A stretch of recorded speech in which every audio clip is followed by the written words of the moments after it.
국민 라디오 팟캐스트 고상만의 수사반장 시즌2 그 13번째 이야기 지금 시작합니다.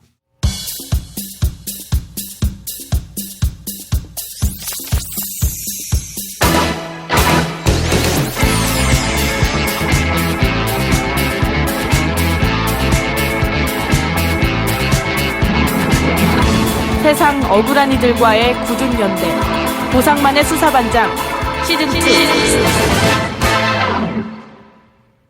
지난 한 주간 안녕하셨습니까? 고상만의 수사반장 시즌2를 진행하고 있는 인권운동가 고상만입니다. 어느덧 제가 고상만의 수사반장 시즌2를 진행한 지도 해가 바뀌어서 근 2달을 넘겨가고 있습니다. 모두 오늘까지 13번째 방송을 하고 있는데요. 그동안 우리 사회에서 큰일 하시는 분도 여러 분 모셨고 또 안타까운 사연 속에서 우리가 꼭 기억해야 할 분들도 여러 분 뵀죠. 오늘은 그런 분 중에서도 제가 이 방송을 듣는 청취자분들께 꼭 소개하고 싶었던 분 중 한 분입니다. 이 방송을 청취하시는 분 중에 영화, 변호인 보시지 않은 분 거의 없을 것 같습니다. 그때 당시에 1000만 명 훌쩍 뛰어넘는 관객이 본 영화죠.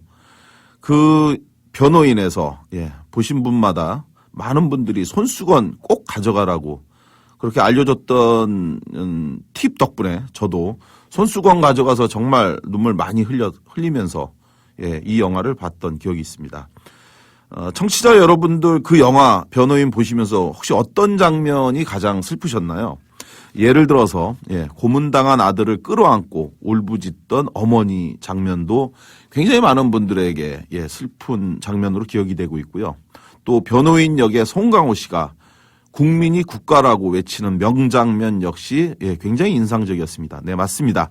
그런 모든 장면이 정말 인상 깊고 슬펐던 영화 변호인인데요. 그런데 그런 장면 중에서 저에게 가장 인상적이었던 장면 그리고 가장 눈물샘을 자극했던 영화 속 한 장면은 바로 이것이었습니다. 영화에서 다뤄지는 그 사건이 불임 사건이었죠. 불임 사건에 연루된 학생들이 수사 중 고문을 당하고 그래서 스스로를 빨갱이라고 자백하는 장면이 있었습니다. 변호인 송우석은 바로 이 학생들의 자백이 사실은 고문에 의한 허위 자백임을 입증하려고 법정에서 고군분투를 합니다. 하지만 애만 탈 뿐 철저히 짜여져 있는 각본 속에서 진실은 그대로 묻히는 듯 싶었죠. 학생과 시민 몇 명이 모여서 책 읽고 토론한 게 국보법에 해당하는지 안 하는지 증인은 도대체 뭘 보고 어떻게 판단했습니까? 판단 근거가 뭡니까? 내가 판단하는 게 아니라 국가가 판단합니다. 국가? 증인이 말하는 국가란 대체 뭡니까? 변호사라는 사람이 국가가 뭔지 몰라? 압니다. 너무 잘 알지요. 대한민국 헌법 제1조 2항. 대한민국 주권은 국민에 있고 모든 권력은 국민으로부터 나온다. 국가란 국민입니다. 그런데 증인이야말로 그 국가를 아무 법적 근거도 없이 국가 보안 문제라고 탄압하고 짓밟았다. 증인이 말한 국가는 이 나라 정권을 강제로 참탈한 일부군인데 그 사람들 아니야. 바로 그때 한 젊은 군의관이 법정에 나섭니다. 영화 속 또 다른 주인공 바로 기억하시는지 모르겠지만 윤성두 중이었습니다. 윤중이는 자신이 수사 중인 학생을 치료하던 과정에 대해서 자신이 본 장면을 용감하게 증언합니다. 경찰과 검찰이 빨갱이라고 하면서 학생들이 스스로 자인했다고 하는 진술서가 사실은 전기고문과 물고문으로 얻은 허위자백임을 입증하는 바로 그야말로 영화의 최고 하이라이트 장면이었죠. 영화 속에서 사람들은 윤성두 중위의 양심선언에 환호했습니다. 그러나 그 환호는 짧았습니다. 예상처럼 그리고 실제 이 나라의 모습처럼 그의 양심 선언은 이내 법정에서 끌려나갔는데요. 윤성두 중위가 사실은 탈영한 범죄자이고 그렇게 탈영한 상태에서 증언을 섰기 때문에 그의 증언은 법정 증거로서 능력이 없다는 그러한 설정이 영화에서 보여졌습니다. 그리고 윤성두 중위는 법정까지 출동한 헌병에 의해서 바로 그 자리에서 끌려나갔는데요. 제가 눈물을 흘렸던 바로 그 장면, 용기 있게 양심 선언을 했던 윤성두 중위가 그렇게 끌려나갈 때였습니다. 끌려나가는 윤성두 중위 앞을 가로막는 사람은 영화 속에서 아무도 없었습니다. 그저 안되라고 외치는 송우석 변호사의 외침만 공허하게 법정을 울릴 뿐이었는데요. 그런 윤성두 중위에게 미안해서 정말 많은 눈물을 흘렸던 기억이 있는데 그 윤성두 중위 끌려가는 모습을 보면서 제가 떠올린 한 사람이 있었습니다. 바로 그 영화 속 변호인의 윤성두 중위의 실제 모델, 바로 오늘 고상만의 수사반장 시즌2가 13번째 초대 손님으로 모신 이지문 중위입니다. 1992년 3월 22일 밤 제14대 국회의원 총선거를 앞둔 바로 그 당시 24살이었던 이지문 중위가 서울 종로유가 공명선거 실천 시민운동협의회 약칭 공선협 사무실에서 기자회견을 합니다. 그리고 이지문 중위가 앉아있던 그 기자회견을 하기 위해서 앉아있던 그 의자 바로 뒤에 큼지막하게 붙어있는 흰 종이에는 이런 글씨가 써 있었습니다. 군 부재자 투표 부정행위에 관한 증언. 그랬습니다. 당시 ROTC 29기로 육군 제9사단 28년대 2대대 6중대 소대장으로 복무 중이었던 이지문 중위가 14대 국회의원 총선거를 이틀 앞둔 그때 복무 중인 군인들이 군 부재자 투표를 하는 과정에서 군 부대 지휘관에 의한 지시로 총체적인 부정선거가 자행됐다. 이러한 양심선언을 한 자리였는데요.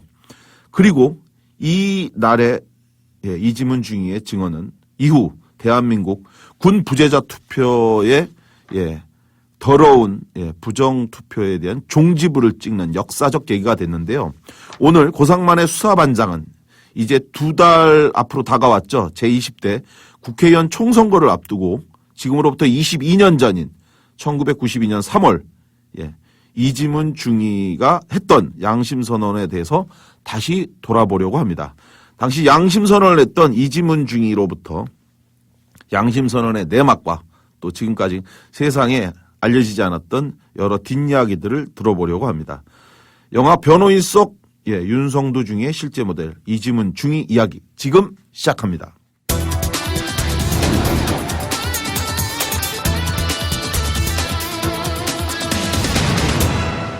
고상만의 수사반장 시즌2. 먼저 이지문 중위 소장님이시죠 지금은? 예. 어디서 소장님이시죠? 그 사단법인 한국공익신고 지원센터라고 우리 공익신고자 내부 고발자들 지원하는 단체입니다. 오늘 그 이지문 중위였던 분이 중년이 돼서 오늘 오셨는데 어서 오십시오. 네, 반갑습니다. 뵌지는 저하고 좀 됐죠. 근데 꽤 됐어요. 꽤 됐죠. 뭐 몇 번 안 봤다고 얘기하려고 하는데 너무 진지하게 얘기하지 마세요. 자, 이런 그 이지문 소장님 오늘 모시고 말씀을 좀 나누는데 뭐 이지문 소장님이야 뭐 방송도 굉장히 많이 하시고 언론 보도도 굉장히 많이 나오신 유명하신 분이지만 또 오늘 이 방송을 듣는 분 중에 잘 모르시는 분도 있을 것 같아요. 그래서 간단하게나마 지금까지 해오신 일 어떤 일인지, 그리고 또 지금 말씀하신 그런 단체, 그 한국공익신고 지원센터, 이거 뭐 하는 데인지, 말씀 좀 드렸습니다. 대학은 일단 고대 나오셨죠? 몇 학번? 정치외교학과 87학번입니다. 뭐 87년도라는 것이 다 우리 아시는 것처럼 우리 사회 가장 큰 전환점이 되었던 60항쟁이 있었던 현데, 저 같은 경우 87년 대학을 들어갔지만, 뭐, 저 부끄러운 이야기지만, 그런, 시 현장, 대문 현장에 한번 참여해보지 못한 아주 평범하게 뭐, 대학을 다니고, 그 다음에 ROTC로 군대를 갔던 이제 사람이었는데, 또 대학 때 그런 이제 민주화 그 운동 경험들 이런 데 간접적으로 봐왔던 것이 막상 군에 가서도 특히 이제 어떤 일이 있었냐면 지금 젊은 이제 분들은 모르시겠지만 당시엔 대학생들이 그 전방 입소 이런 게 있었습니다. 그 전방 입소를 하면 군대를 한 석 달 정도를 좀 혜택을 주는 게 있었는데 당시 대학생들이 전방 입소를 거부했었어요. 그런데 저 같은 경우는 2학년 때 ROTC를 지원해서 합격했기 때문에 전방 입소를 못하면 그 합격이 취소가 되는데 전체 우리 2학년 고대 2학년생들이 다 입소를 거부하고 끝까지 이제 안 가는 상황이다 보니까 참 저 입장에서는 가야 되는데 근데 저희가 학과 동기들이 그래도 지문이하고 또 다른 2명 동기들은 ROTC가 됐으니까 그래도 안 가면 안 되니까 너희들은 버스를 타고 가라 전방 입소를 해라 라는 좀 이야기를 해서 저희 3명은 이제 입소를 하고 왔던 기억이 있는데 그때 참 뭐라고 해야 되나 이제 부끄럽다고 해야 되나 그런 어떤 마음들 그런 것들이 나중에 제가 이제 군대 가서 그런 부정선거를 목격했을 때 사실 알릴 수 있었던 하나의 힘이 되지 않았을까 이런 생각이 됩니다. 그 전방 입소가 88년도까지 네, 그랬었죠. 됐어요. 예. 제가 89학번인데 저 예. 때부터 없어져갖고 예, 예. 그랬던 기억이 나는데 자 먼저 본격적인 이야기를 한번 예. 해보도록 하겠습니다. 제가 이제 앞에 서두에서 말씀을 좀 드리긴 했지만 지금 아마 이 방송 듣는 분 중엔 92년도에 태어나신 분들도 꽤 있으실 것 같고 그 92년도에 태어났으면 지금 25살 네, 예. 인 거예요. 예. 그죠? 네, 맞습니다. 그래서 이제 지금 뭐 30 되신 분들도 뭐 그때는 뭐 아직 초등학교도 입학하지 않을 때여서 잘 모르는 분도 굉장히 많을 것 같아요. 아, 그런 일이 있었나 이랬을 텐데 92년도 당시 제14대 국회의원 선거 앞두고 우리 이 소장님께서 하신 그 양심선언 그거에 대해서 한번 차분하게 한번 좀 말씀을 좀 들었으면 좋겠는데요. 당시 어떤 일이 있었던 건가요? 그 최근에도 우리 그 neptun 송곳이라고 그것이 이제 드라마도 이제 됐는데 거기도 보면 주인공이 그 당시도 그게 14대 국회의원 선거 당시죠. 육사 생도 시절이었던 그 주인공이 그 여당을 지지하는 정신교육에 대해서 반대하는 그런 어떤 목소리를 내는 장면이 나옵니다. 그러니까 마찬가지로 저희 이제 대대장께서 간부들을 모아놓고 하는 말이 군의 최고 통수권자가 누구냐? 누구죠? 대통령이죠. 예, 대통령이 대통령이 어느 당이냐? 그 당시에는 민주자유당 여당이었죠. 그러니까 대통령이 속해 있는 여당에 투표하는 것이 우리 군인의 길이다. 그러니까 그 당에 적극적으로 대놓고 간부들 모아놓고 예, 그래서 내 생각이 이러하니까 너희들도 너희 사병들한테 그렇게 교육을 시켜라라고 이제 공식적으로 물론 공식적인 지시는 아니지만 모아놓고 대대장실에서 그 간부들한테 그렇게 지시를 한 거죠. 그리고 그 선거 맞추고 나서 얼마 안 돼서 그 장교대 인사고과가 있는데 여당 득표율이 자기 인사에 반영된다 이런 이제 소문이 쭉 돈 거예요. 그러니까 저희 5개 중대 중에서 2개 중대에서는 중대장이 정신교육 1번을 찍어라 하고 정신교육을 강하게 하고 2개 중대에서는 아예 불러놓고 보는 데서 여당을 찍게끔. 그래서 한 중대장께서는 우리 중대 100명 중에 2표 다 여당 표다. 2표도 너희들 한번 알아서 찍어보라고 해서 찍은 거다라고 아주 자랑스럽게 이야기를 이제 하시고 저희 이제 그 중대에서도 중대원 한 명이 그런 교육에 대해서 반대하기 위해서 무효표를 만든 거 저한테 보여주면서 자, 내가 찍고 싶은 2번 찍고 군에 찍은 1부 찍었다. 그래서 무효표를 보여주면서 일종의 반발하는 이런 행위까지도 이제 있었는데, 근데 그런 거를 이제 쭉 가정을 보면 특히 저희 중대장은 유일하게 육사를 나왔던 이제 분인데 처음에 우리 중대장은 소신을 지켰어요. 왜 우리 군인들이 정치에 개입하는지 모르겠다. 우리 중대만이라도 마음 놓고 편하게 투표할 수 있게 내버려둬라라고 이야기를 했었어요. 그러니까 부재자 투표라는 거는 같은 날 하는 게 아니라 부재자 투표. 예, 부재자 투표는 오는 순서에 따라서 네. 그러니까 저희 부대가 서울 근처이기 때문에 서울에 사는 사람들은 먼저 투표용지가 와서 먼저 했는데 우리 중대 100명 중에서도 저를 포함해서 13명은 첫날 먼저 했어요. 그러니까 편하게 투표를 한 거죠. 그런데 대장이 저를 불러놓고 하는 말이 너가 누굴 찍었는지 다 안다. 아, 그래요? 예. 근데 그러면서 또 하는 말이 그럼 투표한 거를 개봉해서 봤다는 얘기인가요? 그러니까 어떤 소문이 돌아왔냐면 그러니까 기무사에 서신 검열기가 있어서 기무사령부. 예, 서신 검열기가 있어서 그 서신 검열기를 이렇게 통과시키면 엑스레이처럼 보인다 네. 이거예요. 근데 이게 뭐 사실 여부가 중요한 게 아니라 네. 육사를 나온 중대장조차도 이런 게 있기 때문에 안 할 수가 없다라고 믿고 있었다는 게 중요한 거죠. 그래서 그러면서 하는 말이 우리 대대에서는 다 간부들이 여당을 찍을 줄 아는데 2명이 야당을 찍어서 대대장이 엄청 화가 나 있다. 이런 말도 노골적으로 이야기를 하고 그러면서 중대장한테 계속 압력이 가해진 거죠. 왜 너는 안 하냐. 너만 안 하면 우리 대대 전체가 떨어지는 거 아니냐. 계속 이제 압력을 가하니까 어쩔 수 없이 중대장이 중대원들을 모아놓고 그런 말씀 하신 거예요. 저는 평생 잊지 못하는 장면인데 중대장께서 이런 말씀 하셨습니다. 육사 신조 중에 이런 게 있다. 안일한 불의의 길보다 험난한 정의의 길을 택하겠다. 나는 지금까지 이 신조를 어겨보지 않았다고 자부한다. 근데 지금 이 순간 너희들 앞에 참 부끄러운 모습으로 서 있어서 미안하다. 아직 마음을 정하지 않았으면 1번을 찍어달라라고 하면서 눈물을 흘리시면서 한급하게 이렇게 내무반을 나가시더라고요. 저는 그 뒷모습을 보면서 제가 참 부끄러웠습니다. 왜냐하면 저는 2년 반 의무 복무하고 나가면 그만인 사람이지만 저분은 육사를 나와서 평생 직업군인을 하는 사람인데 네. 내가 저 사람처럼 직업군인이었다고 하면 나도 내 진급을 위해서 다른 중대장들처럼 너 당을 찍으라고 강요하지 않았을까 그런 생각이 들면서 저런 분이 오히려 군대에서 인정받아야 되는데 거꾸로 찍혀 있는 거죠. 그래서 이런 게 좀 마지막이 되었으면 좋겠다 그런 마음이 한편 있으면서도 또 제가 그런 거를 세상에 알리게 되면 중대장 이런 분이 또 어떤 징계를 받거나 선거법 위반으로 또 처벌받을 수가 있으니까 그 인간적으로 상당히 갈등이 며칠 동안 그 발목을 잡았던 거였죠. 그러다가 이제 지금 말씀하시는 게 3월 24일이었나요? 이때 총선 24일이 국회의원 선거일이었고 그러니까, 예. 그러니까 투표일이었던 그렇죠. 거죠.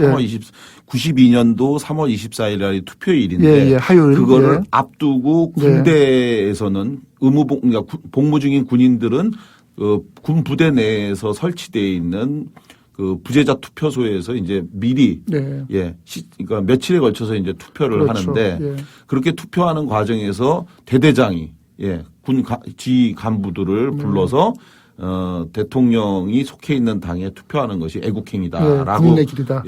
그렇게 얘기해서 그것을 장병들한테도 교육시켜라. 네. 그래서 그 이야기를 듣고 이 사병들에게 당시에 민주자유당, 약칭 민자당으로 나온 국회의원 후보에게 투표를 하도록 이렇게 정신교육을 시키고 실제로 이제 그렇게 한 행위에 대해서 이것이 이제 군 부정투표다 이런 생각을 하고 그래서 이제 이거에 대해서 이른바 사회에 이런 사실을 알린 건데 지금 이제 지금 말씀하셨던 것처럼 그러한 과정 속에서 굉장히 마음의 고통이 이제 심적 고통이 굉장히 크셨겠어요. 정신교육까지는 정말 어떻게 보면 양반이고 심한 게 아까 말씀드린 것처럼 보는 자리에서 직접 대당을 찍게끔 그래서 평소에 고분고분하는 놈들은 잘 따라주는데 그렇지 않은 놈들 끝까지 개기더라.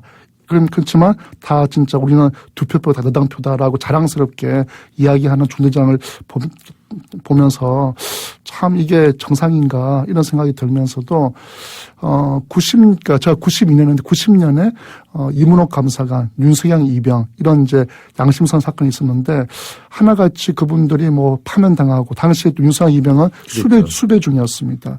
그런 사건을 또 알고 있었고 더욱이 이게 다른 데도 아니고 군이라는 조직이기 때문에 그렇죠. 제가 이거를 문제 제기했다가 오히려 뭐 감옥에 가서 정말 인생이 잘못되는 게 아닌가 충분히 이런 그런 뭐 상상을 할수 있죠. 했었고 그래서 처음에는 우리 이제 다른 소대장한테 제가 이제 의견을 구했어요. 우리가 젊은 뭐 장교로서 의무복무지만 이게 군을 위해서 바람직한 게 아니니까 우리 젊은 장교들이 좀 의견을 모아서 상급 부대다가 뭐 사단장한테 뭐 이런 문제 제기를 하자라고 했더니 그 ROTC 동기 다른 소대장이 하는 말이 군대에 있는 동안만 너당 찍어주면 되는 거지. 군에 있을 때 뭐 꼬릴 필요가 뭐가 있느냐. 세상 사는 게 다 그런 거지.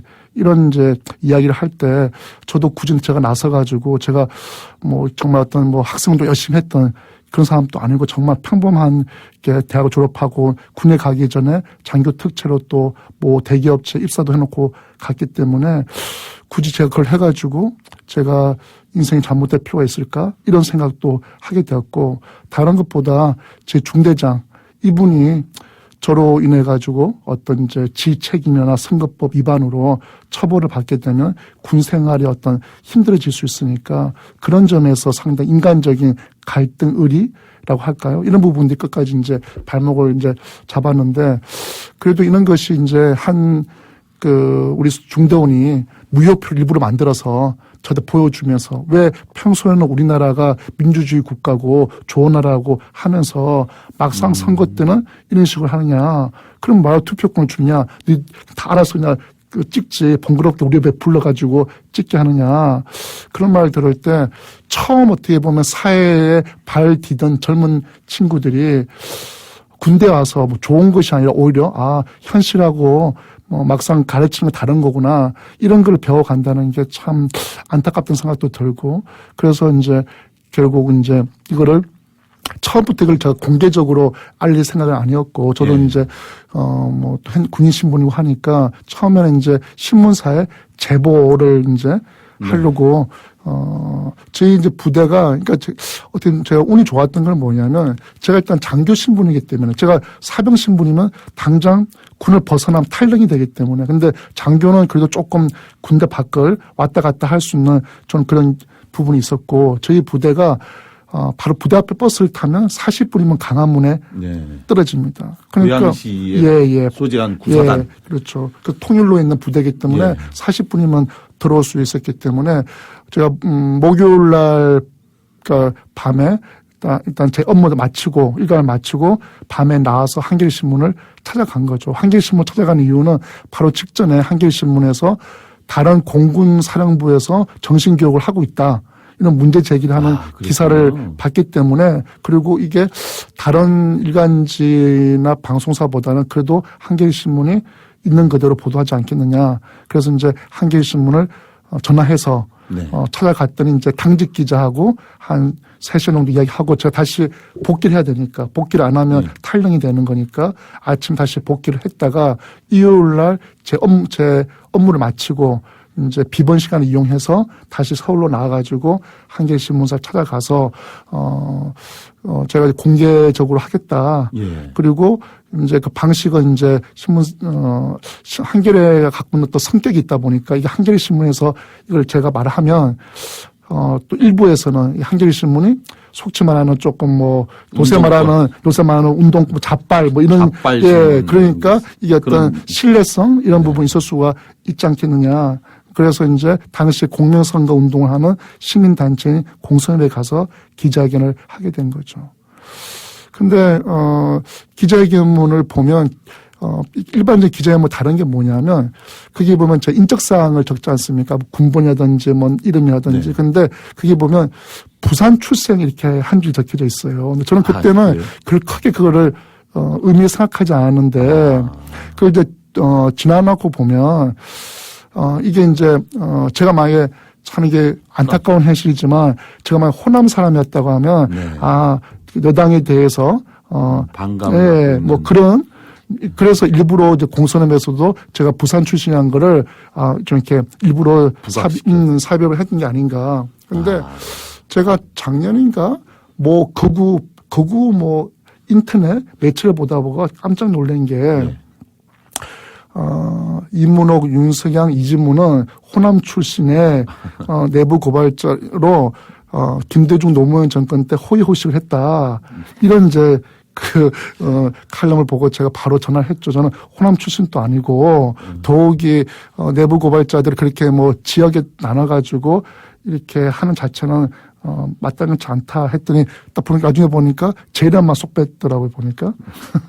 그래서 그런 게 참 이게 양심선 내부 고발하는데도 한국 사회에서 그런 뭐 지역 이런 게 또 미묘하게 작용하는 현실이 여전히 좀 안타까운 것 같습니다. 예. 그 상상만으로도 사실은 제가 이 소장님 정말 존경스러운 게, 전 못해요.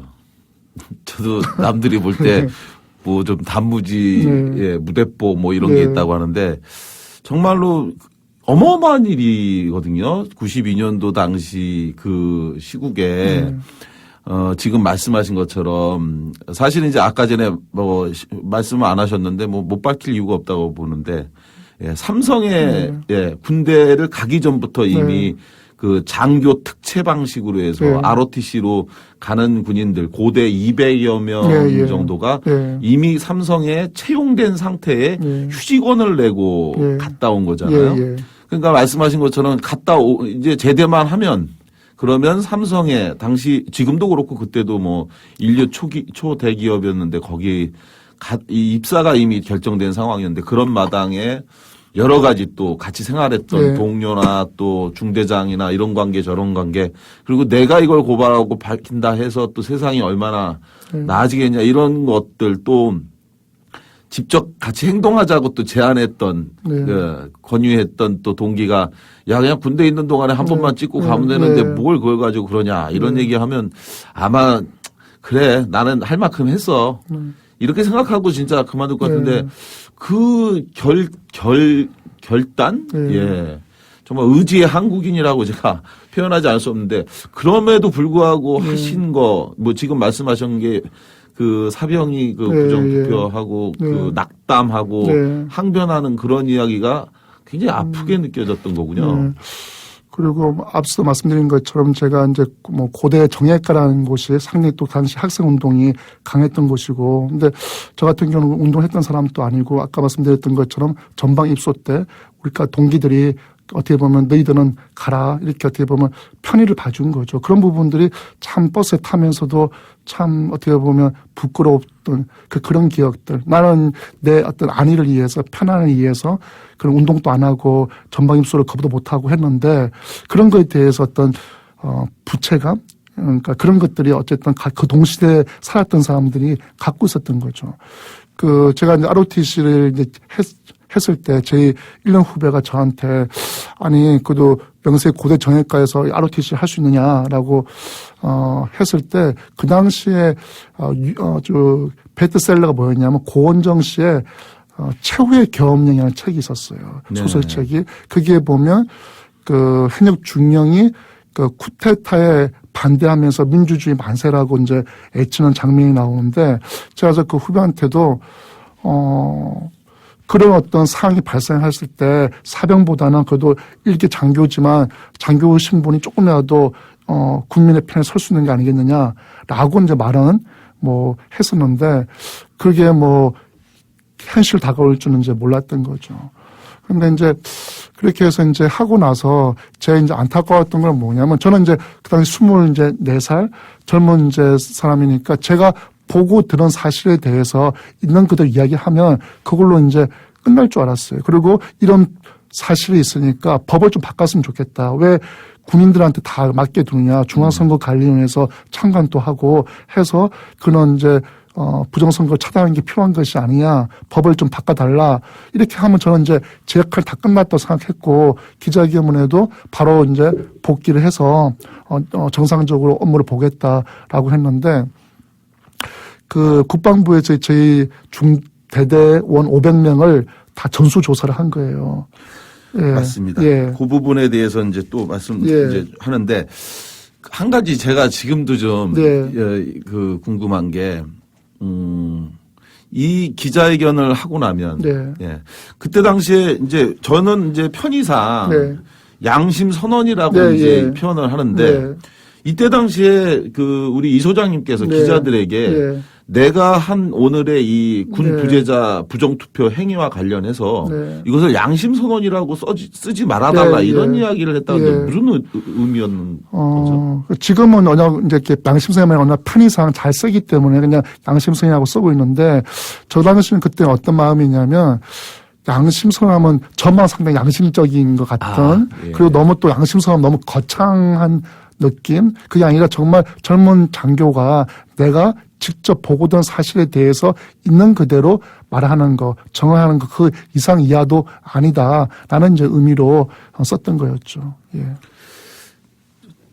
저기 굉장히 참 대단하시다라는 얘기밖에 더듬거듭 할 게 없는데 그거를 하게 되면 구속될 거다 이런 생각은 하셨나요? 당연히 했죠. 아까 말씀드린 것처럼 뭐 앞서 했던 이문호 감사관은 또 파면당하고 행사 그 불구속 상태에서 재판 중이었고 윤석열 이병헌 수배 중인 상태였기 때문에 당연히 뭐 저 같은 경우도 군대 감옥에 가지 않겠느냐 그런 생각까지 당연히 안 할 수는 없었던 거였죠.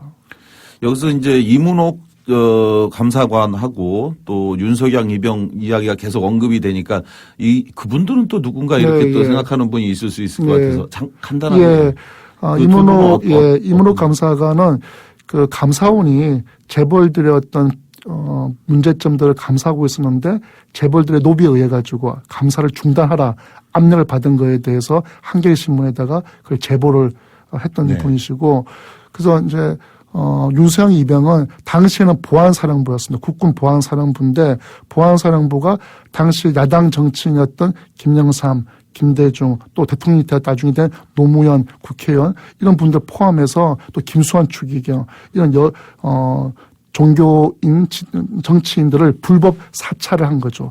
보안사라는 군 부대 사람들이 그런 일반인들을 사찰해가지고 그걸 기록한 거를 갖고 나와가지고 그걸 폭로한 거죠. 그렇죠. 예, 그래서 보안사가 이후에 기무사로 이름이 바뀌고 예, 그 사령관 또 별 3개에서 별 2개로 이렇게 격화되고 그 대통령을 독대하는 것도 이제 사라지게 되었던 거죠. 예.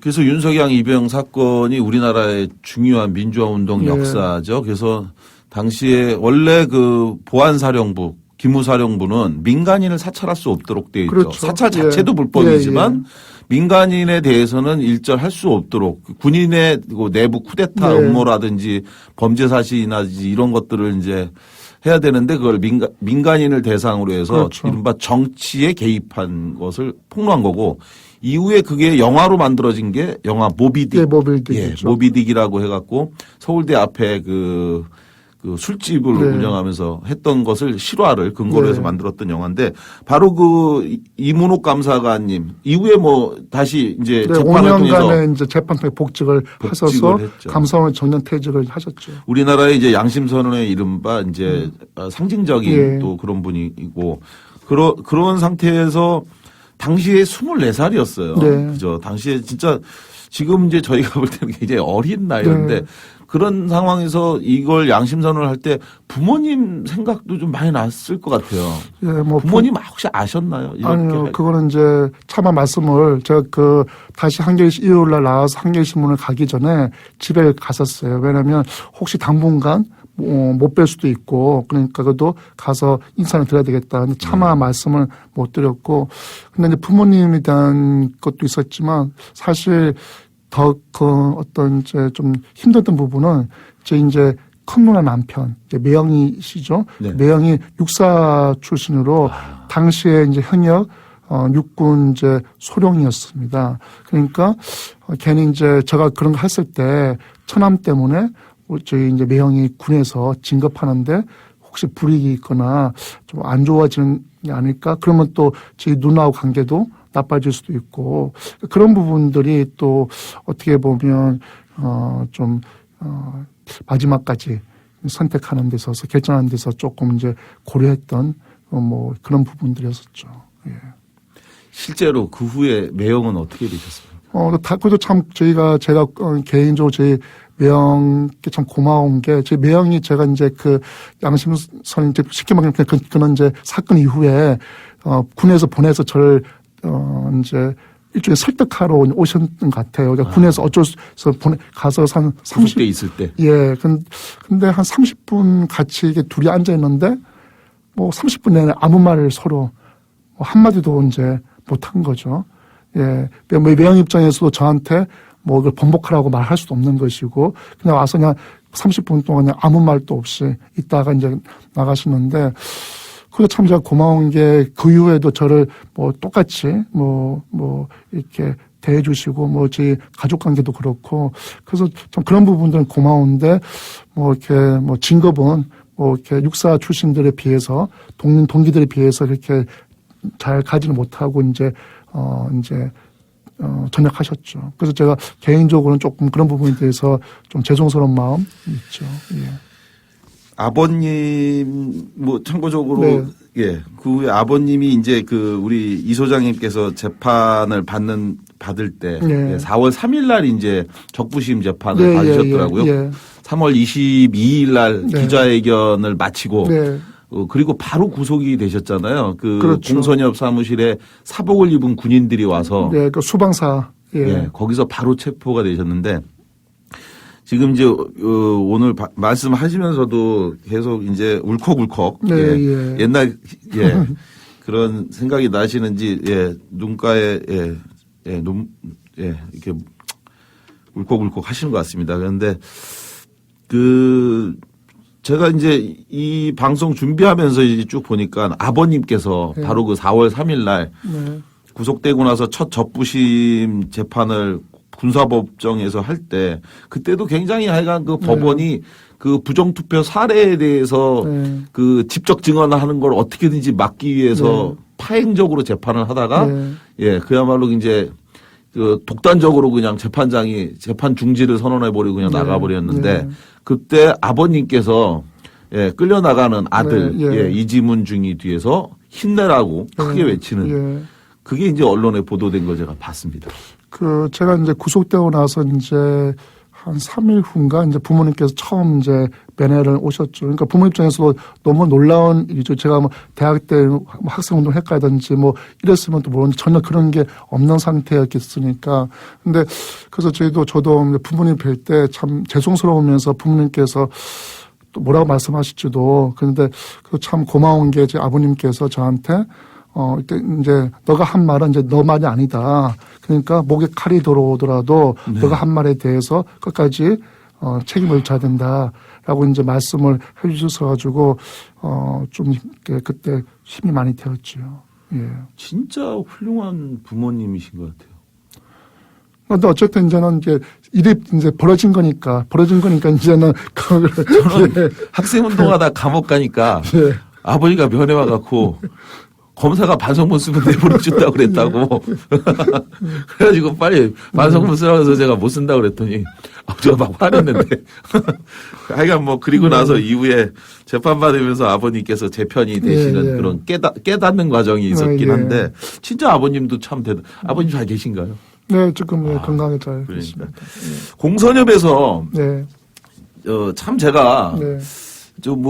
그냥 이 소장님 존경스러운 분인데 24살의 이지문 중이도 지금 네. 봐도 참 존경스럽다라고 하는 게 이런 얘기가 있었어요. 공선협에서 이제 양심 선언을 마치고 네. 일어나려고 할 때 네. 기자들이 이런 질문을 하더라고요.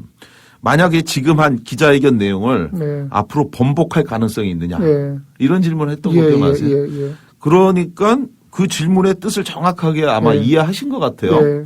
그리고 기자들도 이후에 이제 가서 네. 내가 잘못 알았다 뭐 이런 식으로 예. 하면서 이제 번복하지 않을까 네. 했는데 그때 아마 저 같으면 그렇게 못했을 것 같은데 뭐라고 답변을 하셨냐면 기억하시나요? 대충 그냥 네. 예. 만약에 내가 지금 예. 발언한 말과 발표한 내용과 다른 말을 이후에 네. 내가 한다면 그것은 예. 내 뜻이 아니다. 예. 예. 예. 그거 예. 그렇게 말씀하셨죠. 예, 참 그래서 대단한 그게- 것 같아요. 이 말뜻에 예. 내포되어 있는 그 단호한 의지. 그래서 제가 참 부끄러웠던 부분이 그 부분이죠. 이제 제가 이제 바로 이제 수방사에 이제 바로 이제 끌려가서 수방사에 갔을 때 수방사 요원들은 인간적으로 정중하게 장교로서 대우하고 이제 질문을 했는데 바로 이제 기무사 사복, 그러니까 이름이나 계급장도 없는 한 사복의 기무사 요원 한 대여섯 명이 들이닥치더니 그때는 분위기가 이제 달라지는 거죠.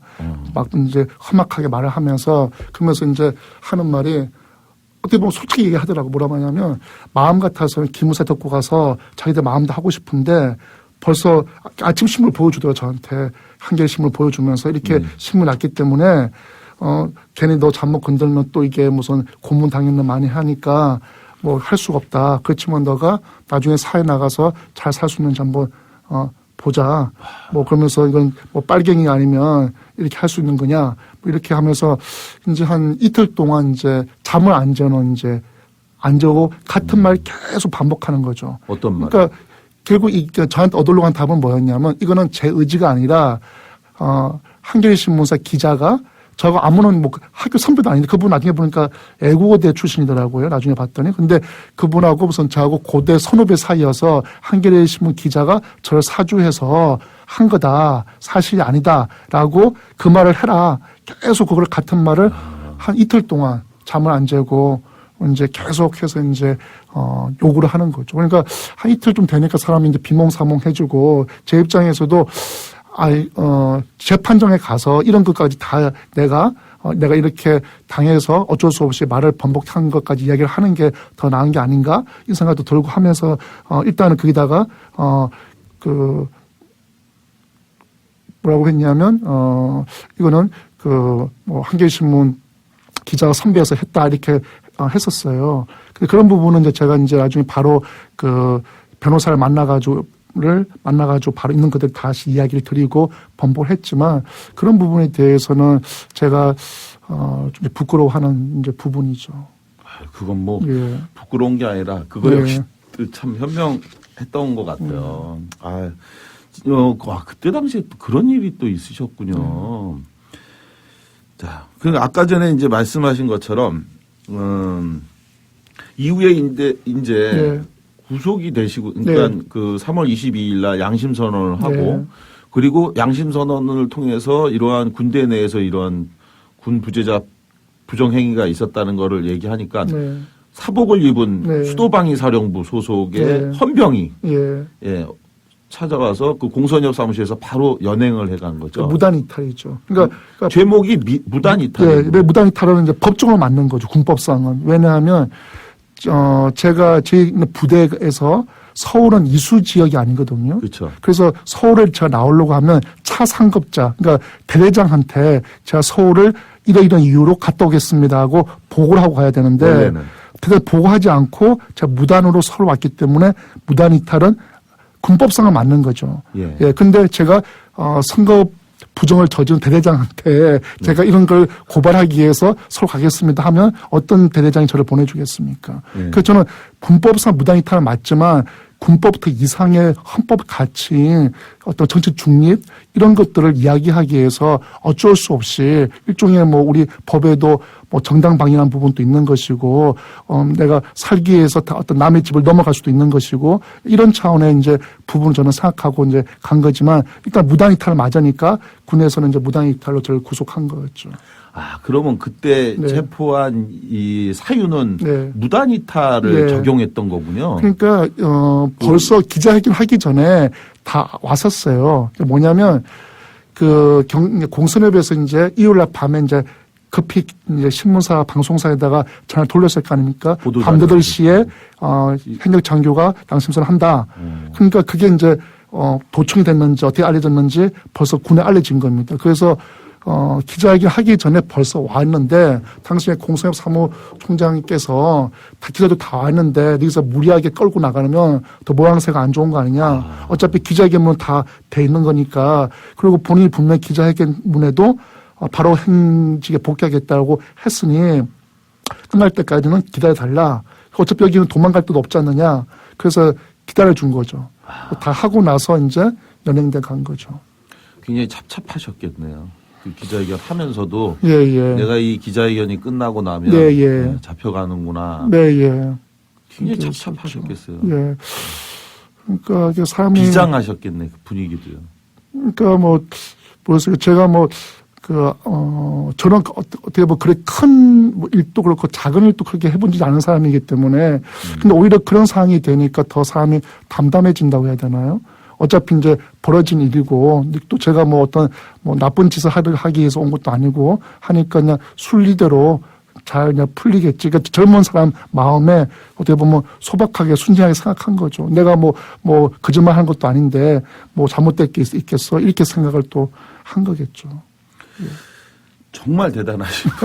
자, 예. 아마 이 방송을 듣는 지금 분들도, 야, 정말 대단한 분이구나, 이 생각을 거듭할 것 같은데, 24살의 청년이 정말로 정말 순수하지 않으면 할 수 없는 그런 행위인 것 같아요. 만약에 조금만 좀 계산적이고 이랬다면 절대 하지도 않았겠지만, 하고도 아마 그 상황에서 바로 후회하고 할 텐데, 그런데 그 이후에 무단 이탈이라고 하는, 그러니까 이 내용에 대해서는 이제 참고적으로 말씀을 드리면 이지문 중위가 이 기자회견을 하고 난 후에 그야말로 군이 난리가 났더라고요. 네, 예. 내부적으로 이 발표한 내용을 인정할 거냐, 네. 아니면 총체적으로 부정할 거냐, 네. 아니면 이 양심선언을 한 해당 부사단의 요 부대에서만 일어난 예. 아주 특별한 일인 거, 그래서 잘못된 걸 고기만 인정할 거냐 해가지고 내부에서 엄청나게 치열했다고 그래요. 예. 예, 실제로 어땠나요? 예. 공수협이 바로 부정선거, 군부정선거 창구를 개설했었습니다. 그런데 문제는 뭐냐면 그 창구를 개설했더니 육해공 갈릴 거 없이 전방 후방 갈릴 거 없이 제보가 쏟아진 거예요. 그러니까 군에서도 이거를 구사단의 그 특정 부대 그 대대장의 가인 충성으로만 돌리기에는 벌써 처음에 그러려고 했죠. 예, 힘들어졌고 그러다 보니 그걸 인정하지 않고 그래서 어떻게 되냐면 국방부가 저희 대대에 와서 500명 장사병을 전수조사를 한 겁니다. 이지문 중위가 이렇게 정했는데 정말 그러니까 선거할 때 이렇게 정신교도 받고 공개투표를 했냐라고 물어봤는데 500명이 하나같이 그런 사실이 없다. 우리는 공정하게 선거했는데 이지문 중위가 왜 그런 정언을 했는지 모르겠다라고 부정을 해버린 거였죠.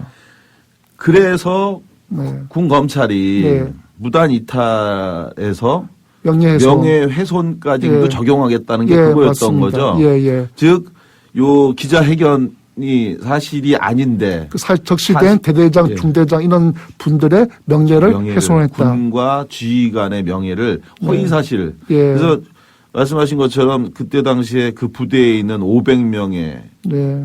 군인들을 대상으로 해서 설문조사. 그래서 이지문 중위가 양심선언을 통해 밝힌 것처럼 군 지휘관이 부정 투표를 하도록 그래서 여당에 투표를 하도록 이렇게 요구한 사실이 있느냐라고 했는데 단 한 명의 부대원의 입에서도 그런 사실이 없다라고 얘기가 나왔던 거군요. 맞습니다. 예. 야, 한 가지만 아까 전에 기표에다가 두 개 찍어갖고 이게 말이 됩니까라고 하면서 우리 이지문 중위한테 따졌던 그 사람도 그런 사실이 없다고 얘기한 거 아니에요? 그렇죠. 500명 전체. 예. 얼마나 배신감을 느꼈을까요? 적어도 그 군인한테는 정말 배신감 느꼈을까요? 그때는 적어도 이제 그 사람은 했어야 될 거 아니에요? 제가 사당 흥분 영창에 구속돼 있을 때인데 그 말 듣고 정말 처음 어떻게 보면 이렇게 커다란 벽을 느꼈었어요. 제가 살면서 처음으로 그러니까 세상이라는 게 내가 진짜 보고 들은 것 같고 이야기를 한다고 해서 이게 진실이 되는 세상이 아니구나.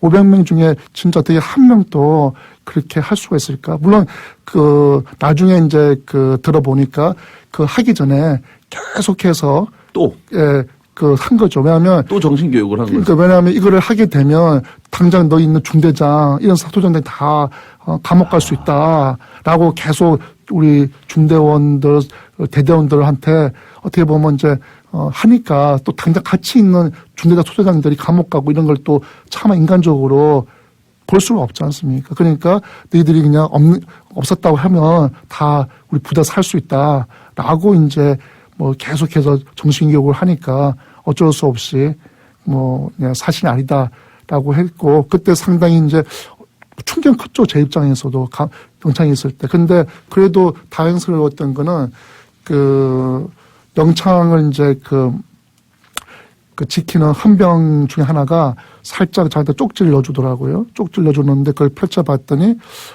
우리는 진실을 알고 있습니다. 끝까지 용기를 잃지 마십시오. 라고 헌병이 쪽지를 넣어줬어요. 그거를 보면서 그래도 진실을 아는 이들이 있고, 또 이게 단순히 우리 대대만의 문제가 아니구나라는 거를 다시 한번 이제 알게 되었었죠.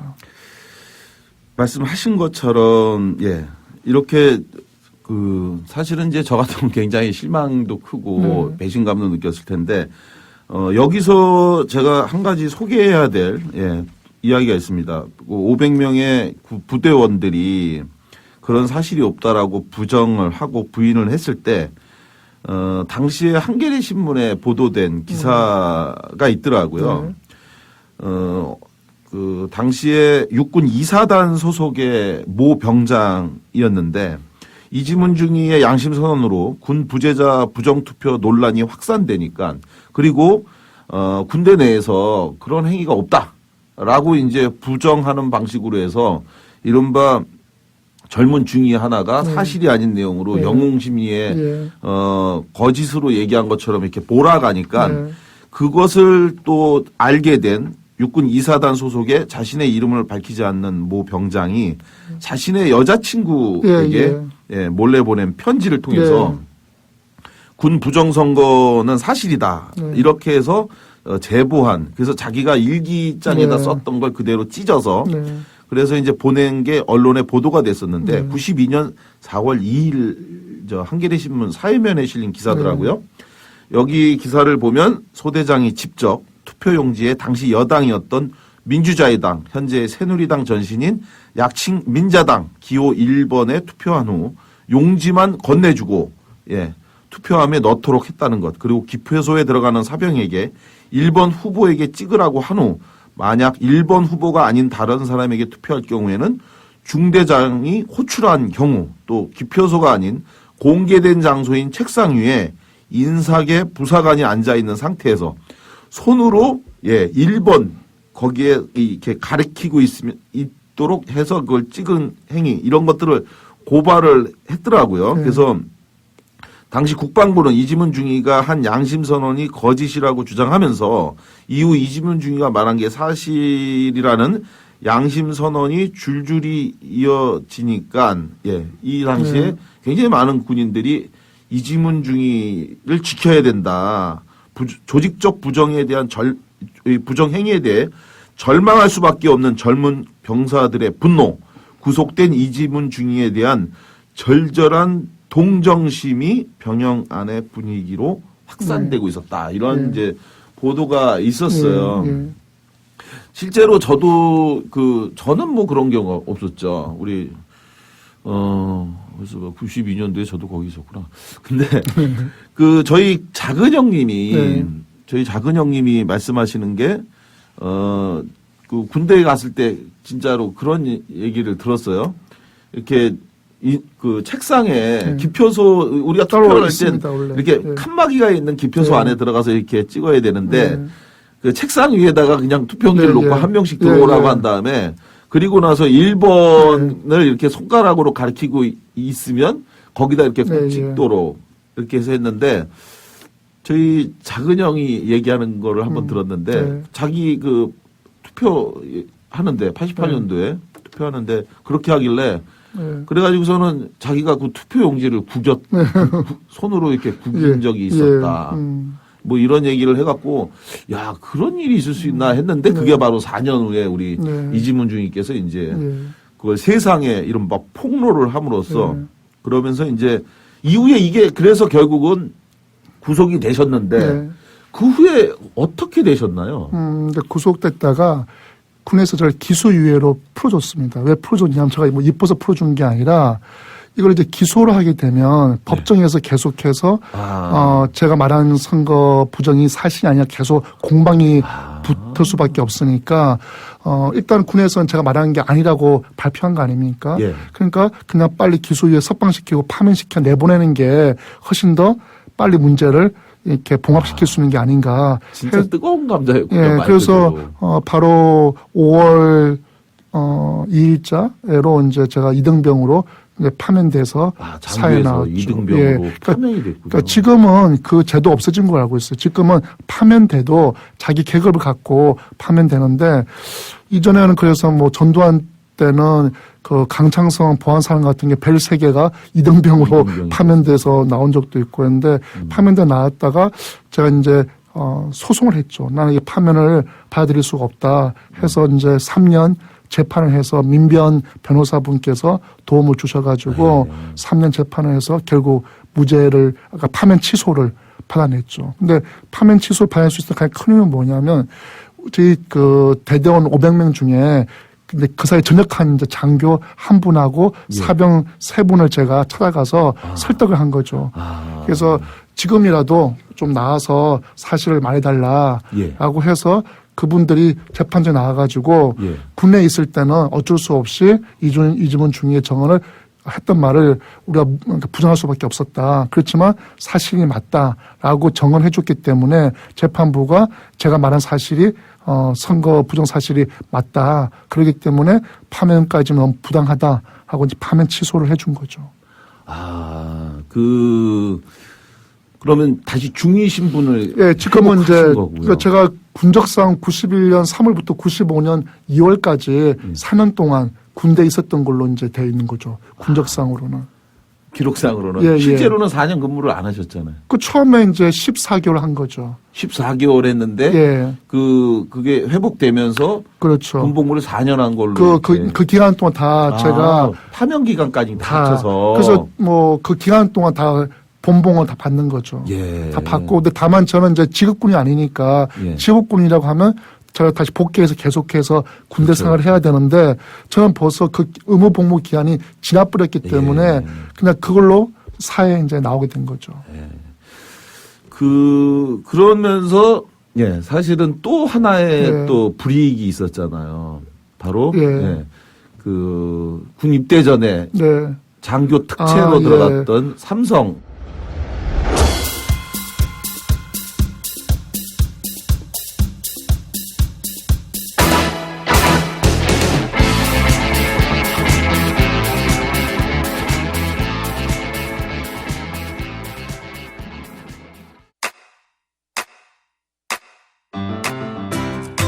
국민 라디오 지지하는 4가지 방법 아시나요? 다운로드하기, 별점 주기, 댓글 달기, 구독하기. 국민 라디오를 보다 많은 이들에게 전할 수 있는 가장 손쉬운 방법. 다운로드하기, 별점 주기, 댓글 달기, 구독하기. 잊지 마세요. 다운로드하기, 별점 주기, 댓글 달기, 구독하기.